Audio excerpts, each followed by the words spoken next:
আমার পিঠাটা বানানো হয়ে গেছে, এখন এটা কেটে আপনাদের দেখানোর পালা। আসুন আজকে দেখব এই পিঠাটা আমরা কিভাবে বানিয়েছি।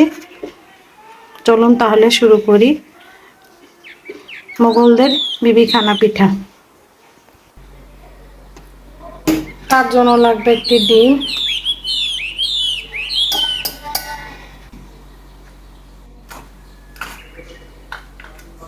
দিয়ে দিব 1 চিমটি লবণ,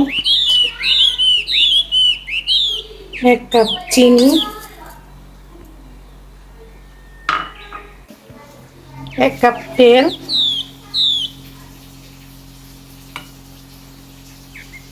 আমি সবগুলো উপকরণ একসাথে ব্লেন্ড করে নিব।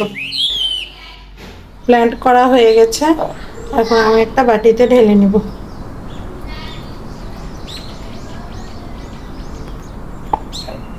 এতে 1 কাপ তালের পিউরি মিশিয়ে দিলাম, ভালো করে নেড়ে নিব।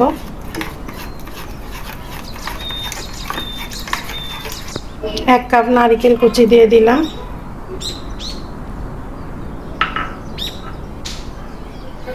1 কাপ পরিমাণ চালের গুঁড়ি দিয়ে দিলাম, 1 কাপ আটা দিয়ে দিলাম। এখন আমি এগুলোকে ভালো করে একটা মিক্স করব। এর মাঝে আমি একটু দুধ দিয়ে দিব।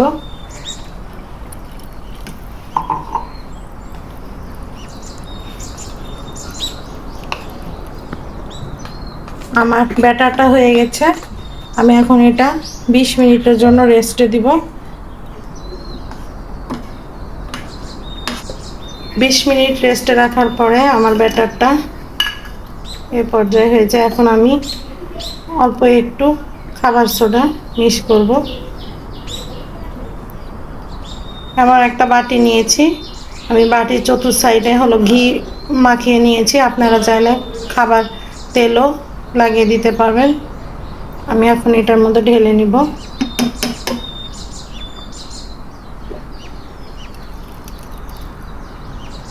একটি পাতিলে পানি বসিয়ে দিলাম, এক টিস্যু দিয়ে নিলাম,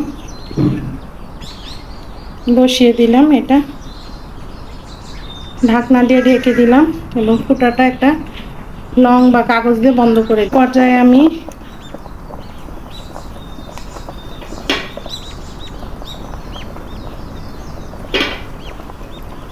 শুধু ডেকোরেশনের জন্য কিশমিশ দিয়ে দিলাম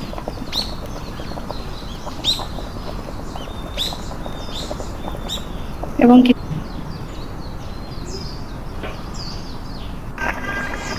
আমার পিঠেটা হয়ে গেছে। চেকের পালা, কাঠি একদম পরিষ্কার, কাঠিতে কিছুই লেগে আসেনি।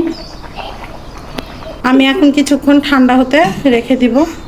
ঠান্ডা হওয়ার পরে এটা একটা থালে ঢেলে।